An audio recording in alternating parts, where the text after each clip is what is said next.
New ইয়র্কের Manhattan থেকে আপনাদেরকে স্বাগত জানাচ্ছি আমি খালেদ মহিউদ্দিন। বাংলাদেশের রাজনীতিতে নানা ধরনের পরিবর্তন দেখা যাচ্ছে হচ্ছে বাংলাদেশের সমাজনীতিতেও নৈতিকতা, ধর্ম এবং নানা বিষয় নিয়ে নানা আলোচনা চলছে। এসব নিয়ে কথা বলার জন্য আজ আমাদের সঙ্গে রয়েছেন তাহরিকে খতমে নবুয়ত বাংলাদেশের আমির জনাব আল্লামা মুফতি ডক্টর সাইয়েদ মোহাম্মদ এনায়েতুল্লাহ আব্বাসী ও সিদ্দিকী। ডক্টর আব্বাসী, আপনাকে আমাদের অনুষ্ঠানে স্বাগত জানাই। আপনি আমাদেরকে সময় দিয়েছেন, সেই জন্য আমাদেরকে কৃতজ্ঞতা এবং শুভেচ্ছা জানাই। ধন্যবাদ, আপনাকেও স্বাগত জানাচ্ছি এবং দর্শক মন্ডলী যারা আছেন তাদেরকেও অভিনন্দন জ্ঞাপন করি। আমাদের সাথে আরও থাকছে জামায়াত ইসলামের আমির ডক্টর শফিকুর রহমান আমাদের সঙ্গে আজকে আছেন।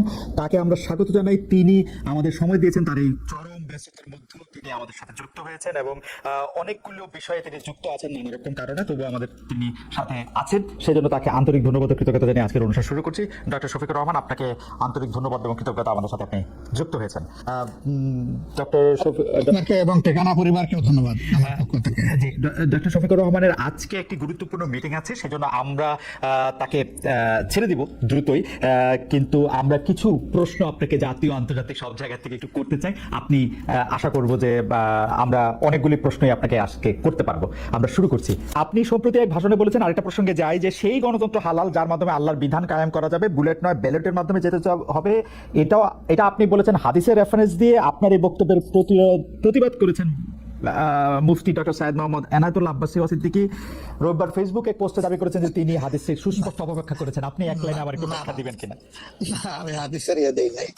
আমি বলেছি যে ডেমোক্রেটিক যে প্রসেসটা, এটা রাসূল করিম সাল্লাল্লাহু আলাইহি সাল্লামের পরে যারা রাষ্ট্র পরিচালনা করেছেন খোলাফায়ে রাশিদিন, তাদের সময় ছিল এবং এটা বাস্তবতা আমরা সবাই জানি। হযরতে ওমর খুতবা দিতে দাঁড়াইছেন, সাধারণ মুসল্লি বলছে আমি আপনার খুতবা শুনবো না। কেন শুনবেন না? ওই যে আমরা কুশাগার থেকে কাপড় পাইলাম, আমার কাপড়ে লম্বা জামা হইলো না, আপনারটাই লম্বা জামা হইলো কেমনে? এই তো সেম কাপড় দেখতেছি। তখন তিনি তার ছেলে আব্দুল্লাহ ইবনে ওমরকে বলেছিলেন, বাবা তুমি এবার জবাব দাও। তিনি দাঁড়াইয়া বললেন যে দেখেন বাবা তো রাষ্ট্রের দায়িত্বশীল, তার সাথে বিভিন্ন বিদেশি প্রতিনিধি দল আসে, এই রাষ্ট্রের সম্মানে আমি বাবাকে বলেছিলাম যে বাবা আমাদের পোশাক 2 টুকরা করে কাটার দরকার নাই, আপনি অনুমতি দিলে আমি কুশাগারকে রিকোয়েস্ট করতে চাই যে আমাদের 2 পিস না কেটে দিয়ে দেওয়ার জন্য, সেটা দিয়ে আপনি জামা বানাবো। তো আমার বাবা এবং আমার 2 পিস মিলে উনার 1 পিস হয়েছে এবং তাই উনার জামা লম্বা। তো লোকটা বসে আল্লাহ শুকরিয়া আদায় করে বললো যে খলিফাতুল মুসলিমিন, এবার আপনি আপনার খুতবা দেন, আমি শুনবো, মন ভরে শুনবো। তো এই দেখেন, এটাই তো বিউটি অফ ডেমোক্রেসি। ওই যে আপনি ফ্রিডম অফ এক্সপ্রেশন বললেন, এর চাইতে ভালো ফ্রিডম অফ এক্সপ্রেশন কোথায় পাবেন আপনি? আমি বলেছি যে না, গণতন্ত্র হচ্ছে এটা কোনো ইজম না, এটা আপনি নিজেও জানেন। গণতন্ত্র কোনো মতবাদ না, it's a way to establish your ism. আপনি যেটা চয়েস করেন, এটা ক্যাপিটালিজম হইতে পারে, সোশ্যালিজম হইতে পারে, কমিউনিজম হইতে পারে, এরকম যেটাই হোক সেটা আপনি করবেন, কিন্তু এটা একটা ওয়ে, এই বাহনের উপরে আপনি চড়ে যাবেন। সেটা যদি আল্লাহর দিন কায়েমের উদ্দেশ্যে হয় তাহলে অবশ্যই এটা মুসলমানদের জন্য হারাম হওয়ার কথা না।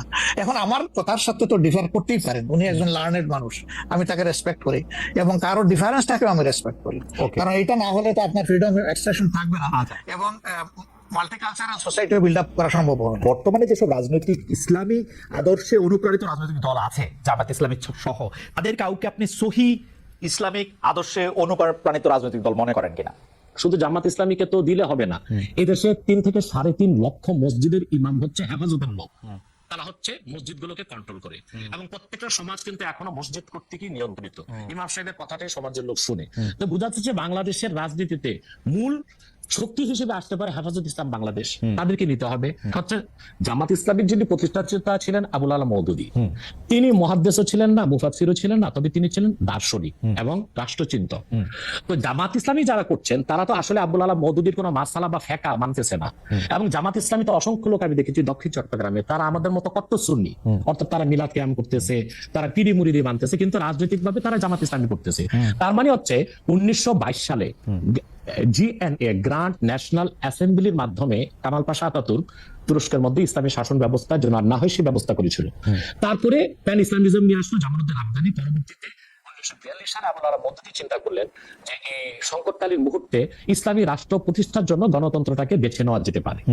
এটাই ছিল তার রাষ্ট্রের চিন্তা, আর সেটাই জামাত ইসলামের লোকজন অনুসরণ করছে। কিন্তু জামাত ইসলামের লোকজনগুলো কিন্তু আবুল আলা মওদুদীকে ইমাম হিসেবেও মানে না, কিংবা তার মাসালাও নিচ্ছে না, শুধু রাষ্ট্র। কিন্তু ডক্টর আব্বাসী, এই কথাটা আপনি বলতেছেন, আমি তো জামায়াতের কোন নেতার মুখে এরকম শুনি নাই। আমি বলছি এখন ইসলামী একটি রাষ্ট্র প্রতিষ্ঠার জন্য তারা আবুল আলা মওদুদীর রাষ্ট্র চিন্তাটা নিয়েছে। এখন আমরা বা অন্য হেফাজত ইসলাম বা কবির ঘরানার যারা বিরোধিতা করি জামাতের, সেটা হচ্ছে আবুল আলা মওদুদীর আকীদার যে ভুল ত্রুটি ছিল সেটার বিরোধিতা করি আমরা। কিন্তু একটা কথা মনে রাখবেন, ইসলামের মৌলিক বিশ্বাসের ক্ষেত্রে জনপুর, ফুরফুরা, দেওবন্দ, কওমি, চরমনাই, জামাত, মসজিদ সবাই কিন্তু এক। ওকে, আপনি দেখেন, আপনি মনে করছেন যে ইসলাম- আপনি দেখেন, Okay, আমি বলি জি, জি। যেমন 13 সালের 5ই মে শাপলা চত্বর আমি উপস্থিত হয়েছিলাম কয়েক লক্ষ লোক নিয়ে। আমি তো জনপুরের এবং আমাকে সুন্নি বলেই জানে, কারণ হেফাজত ইসলামের 13 দফা দাবি আমাদের সকল মুসলমানের দাবি ছিল, এবং সেখানে সারা বাংলাদেশ থেকে 13ই মে 13 সালের 5ই মে জামাত ইসলামী ও শিবিরের লোকজন 200 বাস নিয়ে উপস্থিত হয়েছিল, কারণ ওই 13 দফা দাবির পক্ষে তারাও ছিল। হয়তোবা তারা রাজনৈতিক ভাবে বলতে পারছে না, কিন্তু সেখানে উপস্থিত হয়েছিল। তো কথা হচ্ছে যে মৌলিক বিশ্বাসের ক্ষেত্রে সকল মাসলাকের মুসলমান এক, কিন্তু বাংলাদেশে রাজনীতি করার ক্ষেত্রে কিংবা নিজ নিজ অবস্থান ধরে রাখার জন্য শাখা প্রশাখাগত বিষয়ে একটু দ্বন্দ্ব আছে, এটা তো থাকতেই পারে।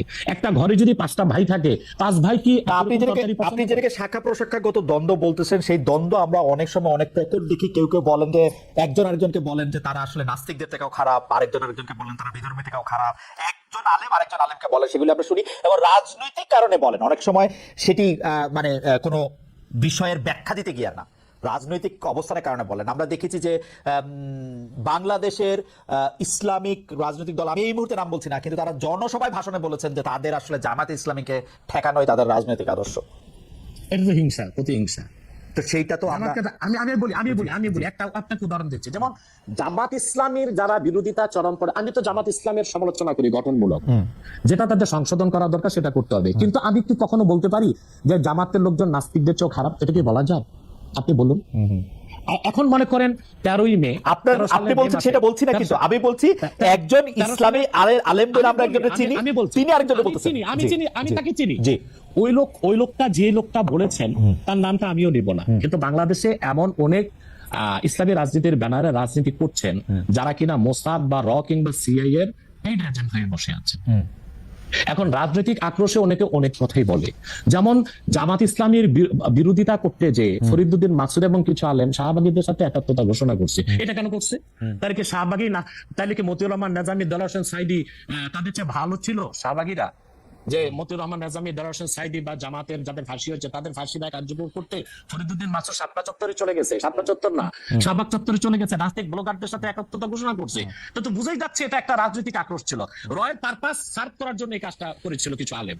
অথবা ওই ধরনের কোন আলেম কি বললো, তার মুরিদ কত, তার জনসংখ্যা কত, সেটা কোনো দেখার বিষয় না। সেটা বুঝাই যাচ্ছে কোন একটা ইন্টেনশন থেকে সে কাজটা করেছে বা বলেছে। কিন্তু আমাদেরকে তো ইনসাফে থাকতে হবে। আমরা আবুল আলা মওদুদীর বা জামাত ইসলামের সমালোচনা গঠনমূলক ভাবে করে আসছি, করতেছি। যেমন আমি জামাত ইসলামী, আপনি যেমন বললেন যে মওদুদী সাহেবের ফিলোসফিটা জামাতে ইসলামী আসলে সেইভাবে নিতেছে না, কিন্তু আমি কিন্তু ডক্টর আব্বাস, আমি কিন্তু এই কথা জামাতে ইসলামের কোন শীর্ষ নেতৃত্বের কাছে শুনি নাই। সত্যি বলবে না, বলবে না কেন বলবে না? কেন তারা যদি এটা না নেয় তাহলে এটা বলবে না কেন? হতে পারে এই জন্য বলবে না যে আপনার কর্মীদের মনোবল ভেঙে যাবে, কিন্তু আমি শীর্ষ নেতাদের মুখে শুনেছি। দেলোয়ার হোসেন সাইদি সাহেব একজন বাংলাদেশে জাদরেল একজন স্কলার ছিলেন, এবং আপনি জানেন তার জনপ্রিয়তা এখনো কিন্তু একেবারে জনপ্রিয়, আলহামদুলিল্লাহ। সেটা বলি, সাইদি সাহেব ব্যক্তিগত জীবনে আবুল আলা মওদুদীর কোনো মাসালা মেনেছিলেন? তিনি তো হানাফি মাযহাবের মতে নামাজ পড়তেন, লম্বা দাড়ি রাখতেন, এবং তিনি পীর ঘরানা থেকে এসেছেন। তার বাবা ছিলেন ফুরফুরার মুরিদ।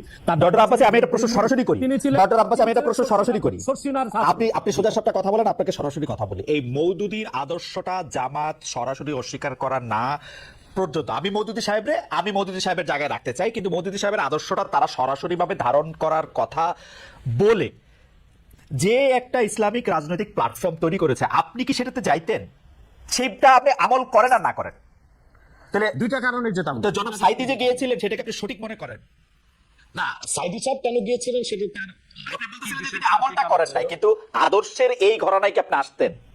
দেখুন, সাইদি সাহেবের একটা বক্তব্য আমি শুনেছি, তিনি একটা সাক্ষাৎকারে বলেছিলেন যে তিনি দেখেছেন ইসলামী রাষ্ট্র প্রতিষ্ঠা করার জন্য যে জনবল দরকার, যে কাজকর্ম দরকার, উনি সেটা জামাতের মধ্যে পেয়েছিলেন, সেজন্য তিনি জামাতের রাজনীতিতে ছিলেন। কিন্তু ব্যক্তিগত জীবনে তিনি তো হানাফি মাযহাব মেনেছেন, আহলুস সুন্নাহ ওয়াল জামাতের আকীদা বিশ্বাসী লালন করতেন। অধিকাংশ ক্ষেত্রে, এবং তিনি পীর ঘরানা ছিলেন এবং পীর মাশায়েখদেরকে যথেষ্ট শ্রদ্ধা করতেন। আমি আগেই বলেছি যে বাংলাদেশে জামাত ইসলামী আকিদাগত দিক দিয়ে আবুল আলাম মওদুদের আকিদা সবাই গ্রহণ করে নাই। দক্ষিণ চট্টগ্রামের যারা জামাতের নেতা আমির, তারা আমাদের সাথে দক্ষিণ চট্টগ্রাম, আচ্ছা, এই ব্যাপারে আপনার বক্তব্য পরিষ্কার। আমি এই ব্যাপারে আবার উত্তরবঙ্গে যারা জামাতের নেতা, তারা লামাযাবি, তারা মাযহাবই মানেন না। সেজন্য আমি বলেছি আবুল আলাম মওদুদী তিনি কোনো ইমাম ছিলেন না, তিনি ছিলেন রাষ্ট্রচিন্তক, দার্শনিক। তো তিনি একটা ইসলামী শরিয়া, একটি শরিয়া রাষ্ট্র কায়েমের জন্য তিনি যে রাজনৈতিক দর্শন দিয়েছিলেন সেটা জামাত নিয়েছে, কিন্তু আবুল আলাম মওদুদীর আকীদায় যথেষ্ট ত্রুটি ছিল, সেটা আগেও বলেছি, এখনো বলছি। এবং জামাত ইসলামী যেহেতু ডেমোক্রেসির চর্চা করে, তাদের সাথে আমার যাওয়ার প্রশ্নই আসে না। ওকে, আচ্ছা, অ্যাবসলিউটলি ফাইন। আচ্ছা, আপনি শুক্রবার একটা দলীয় কর্মসূচিতে বলছেন যে দিন কায়েমের চেষ্টা বা প্রচেষ্টা ঐচ্ছিক নয়, মুমিনের উপর ফরজ। আরবার আপনাদের দীর্ঘদিনের একটা স্লোগান হচ্ছে এরকম, আল্লাহর আইন চাই। এখন একটি নতুন প্রচারণা, মানে অনেক দলকে ক্ষমতায় দেখাচ্ছে, মানে জামাত ইসলামের একটা নতুন প্রচারণা এরকম যে অনেক দলকে ক্ষমতায় দেখা হয়েছে, জামাতকে একবার সুযোগ দেওয়া হোক, আপনারা যদি নির্বাচনে জিতে ক্ষমতায় যেতে পারেন তাহলে কি বর্তমান ব্যবস্থা পাল্টে কোরআন সুন্নাহ ভিত্তিক শাসন বা শরিয়া ব্যবস্থা চালু করবেন? আসলে দেখেন, কোরআন সুন্নাহ ভিত্তিক মানে অনুশাসন যেটা, এটার ব্যাপারে সমাজের পারসেপশনের ভিন্নতা আছে। আমাদের বাংলাদেশের যে সংবিধান আছে, এই সংবিধানের অনেকগুলা আর্টিকেল, অনেকগুলা ধারা উপধারা কোরআনের সেন্সের সাথে পুরোপুরি মিলে যায়, এটার সাথে কোনো ডিফারেন্স নাই। আবার কিছু কিছু ধারা আছে সেখানে কন্ট্রাডিকশন আছে। ওরকম পরিবেশ পরিস্থিতি যখন আসবে, জনগণের প্রত্যাশার আলোকে এটা মানে সবার সাথে ইন্টারেক্টিভ হয়, সবাইকে সাথে নিয়েই ইনশাআল্লাহ ভালো জিনিসগুলোকে আমরা ইনপুট দেবো আল্লাহ থেকে। তবে এটাও মনে রাখার বিষয় যে কোরআনী শাসন হঠাৎ করে আল্লাহ তাআলা এস্টাবলিশের হুকুম দেন নাই, it was a gradual process. For example, মাদক কিন্তু দুনিয়ার কেউ কিন্তু এটাকে অ্যাপ্রুভাল দেয় না, বাট এটা একটু সব জায়গায় আছে, এটা বাস্তবতা। তো সেই মদ যখন হারাম ঘোষণা করা হয়, নিষিদ্ধ করা হয়, তখন কিন্তু 3 পর্যায়ে গিয়ে চূড়ান্তভাবে এটা নিষিদ্ধ করা হয়েছে। তো এটা গ্রাজুয়াল একটা প্রসেস। আপনি একটা ক্রাইম থেকে, দীর্ঘদিনের প্র্যাকটিস থেকে মানুষকে সরাবেন, আল্লাহ তাআলার সেই বিধানকে অনুসরণ করেই আমরা আগাবো ইনশাআল্লাহ। 5 আগস্টের পর থেকে বিএনপির পক্ষ থেকে যেহেতু জাতীয় নির্বাচনের দাবি জানানো হয়েছিল, এটা নিয়ে অনেক তাদেরকে রঙ্গব্যঙ্গ করা হয়েছে। জামায়াতে ইসলামী মাঝামাঝি থেকে ফেব্রুয়ারি ইলেকশনের কথা বলেছে, রোজার পরেও ইলেকশনের কথা বলেছে, রোজার আগেও ইলেকশনের কথা বলেছে, কিন্তু আমরা দেখতে পাচ্ছি জামায়াতে ইসলামী 300 আসনে প্রার্থী ঘোষণা করে ফেলেছে। আপনারা যদি পরে কোনো রাজনৈতিক জোট করেন বা পরে যদি কোনো ধরনের রাজনৈতিক সমঝোতার মাধ্যমে জাতীয় সরকারের একটা আবহ তৈরি হয়, তাহলে কি হবে? আপনারা এখনই জোট ঘোষণা করে ফেলেছেন, সেটা কেমন হলো? আলহামদুলিল্লাহ, এটা আমাদের সাথে যাদের ইন্টারাকশন আছে তারা সবাই জানেন। আমরা বলেছি যে এটা আমাদের অফিসিয়াল ঘোষণা না, এটা হলো প্রাথমিক সিলেকশন, এবং সমস্ত আমাদের নমিনি যারা হবেন তাদেরকে সেম মেসেজ দেওয়া হয়েছে যে জাতীয় বৃহত্তর স্বার্থে যে কোনো সময় যে কোনো পরিবর্তন যে কোনো আসনে আসতে পারে। আমাদের সংগঠন এটার জন্য পূর্ণ প্রস্তুত, প্রয়োজনে আমার থেকে পরীক্ষা শুরু হবে, কোনো অসুবিধা নেই। আপনার কাছে ছোট একটি পরীক্ষা আছে, আপনার পরীক্ষা না, আপনার কাছে একটি ছোট পরীক্ষা। আপনি কুষ্টিয়া 3 সদর আসনে জামাত ইসলামের এমপি প্রার্থী হিসেবে ঘোষণা করা হয়েছে জনপ্রিয় ইসলামী বক্তা জনাব আমির হামজাকে, কিন্তু এদিকে আবার জামাতি ইসলামীর শুরা সদস্য জনাব ফরজ হোসেন রয়েছেন, তার নামও জোরে সোরে শোনা যাচ্ছে। অনেকে বলছেন যে তৃণমূল জামায়াত আসলে পছন্দ করে নাই হঠাৎ করে এরকম একজনকে মনোনয়ন দেওয়া। এই বিষয়টাকে আসলে আপনি কিভাবে দেখেন? শুধু জনপ্রিয় নট দ্যাট। আমরা যখন কোনো জায়গায় নমিনি সিলেকশন করি তখন 2টা জিনিস আমরা বিবেচনায় নিই। একটা হলো যে এই নমিনির ব্যাপারে স্থানীয় সংগঠনের যারা নেতাকর্মী আছেন তাদের দৃষ্টিভঙ্গি কি, 2 নম্বর হচ্ছে জনগণের দৃষ্টিভঙ্গি কি। এই 2টা বিষয়কে আমরা বিবেচনায় নিয়েই প্রার্থী সিলেকশন করি। এবং এটা যেগুলো শুনতেছেন, অনেক সময় আমাদেরকে অতি ভালোবাসেন যারা, যে আপনি একবার আমাকে জিজ্ঞেস করলেন যে আপনাদের ব্যাপারে এত বিরোধিতা করে কেন, আমি বলছিলাম যে তারা অত ভালোবাসে তো অনেক বেশি, এই জন্য আমাদেরকে নিয়ে কোসলাইতে হবে। জনাব আমির হামজার বিরুদ্ধে যে দুটি বক্তব্য বেশি সামনে আসছে, তিনি একবার বলেছিলেন যে তার 14 গোষ্ঠী সবাই আওয়ামী লীগ করেন। 2 নম্বর হচ্ছে যে এই জুন মাসেও জনাব আমির হামজা নিজ এলাকায় মোটরসাইকেল শোডাউন করেছেন, যেই শোডাউনের রাজনীতি অ্যাপারেন্টলি আপনারা উৎসাহ দেন না, কিন্তু তাকে এটি করতে দেখা যাচ্ছে। হ্যাঁ, আমরা তার দৃষ্টি আকর্ষণ করেছি। ওকে, আমরা এই ব্যাপারে দৃষ্টি আকর্ষণ করেছি যে পাবলিক ইনকনভিনিয়েন্স হয় এমন কোনো কাজ আমরা করব না, যতদূর সম্ভব এটা আমরা অ্যাভয়েড করে চলবো।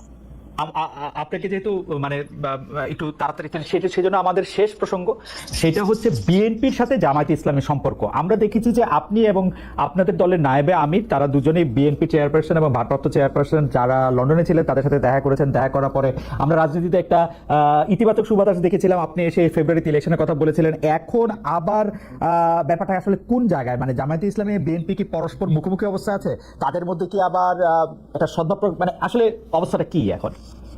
মানে আসলে সমস্যাটা আমাদের না, সমস্যা আপনাদের, আচ্ছা মিডিয়ায় যারা আছেন তাদের। আচ্ছা আমরা তো মুখামুখি না, আমরা তো পাশাপাশি আছি। তো ওকে আমরা এই যে ঐকমত্য কমিশন বলেন বা অন্যান্য মিটিং গুলা বলেন বা আমাদের নিজেদের মধ্যে এই কথাবার্তা বলেন, আমরা তো কোনটা বন্ধ রাখি নাই, আমরা সবটাই আছি।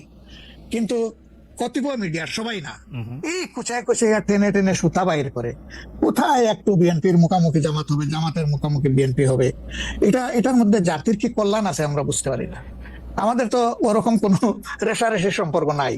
আমি আমি হচ্ছে যে দুটা, খালি আপনি মিডিয়ার কথা বলছেন, ভালো করছেন। এখন আমরা তো আসলে মানে মিডিয়া থেকে অনেক সময় তথ্য নেই। বিএনপির নেতার প্রসঙ্গে একটি সংবাদ শিরোনাম আমি পড়েছি, ভোট হলে তো তাদের গুরুত্ব থাকবে না, জামায়াতকে ফখরুলের খোঁচা, স্বাধীনতার অবিশ্বাসীদের সমর্থন করা যাবে না, মির্জা ফখরুল। আবার আরেকটা রিপোর্ট, আবার আরেকটা পত্রিকার